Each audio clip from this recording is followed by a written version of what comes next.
Always good to check your spare. Did about 20, it was like 24 psi only in her. Now one thing I do have to check is make sure that is this a E-rated tire that should be with the truck or not, because there's a difference between 44 psi and an E-rated has 80 psi. All else fails, get your flashlight on your phone out, right?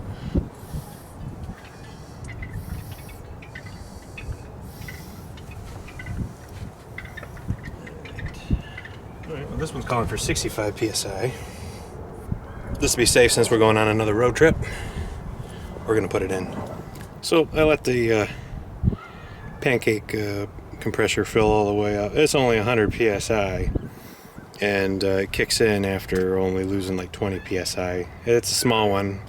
We only used it for different things in the RV, but it does come in handy. Now I do have a 12 volt one I keep in the truck at all times. It's probably actually faster, but whatever. So all right, let's fill this up because we are going on a road trip this weekend, and nothing worse than if you get a flat tire and you put your spare on and your spare's flat, right? So let's see. I'm sure this tire's probably been sitting in here for, now the truck's 21 years old, so that tire might be just as old.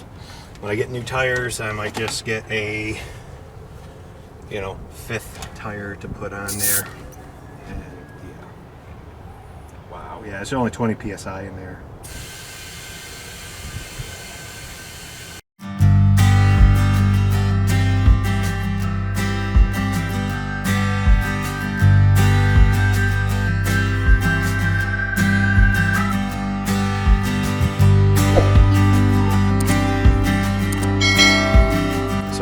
Alright, I'm going to put the rest of the air in from the compressor and move on to the next project for the day.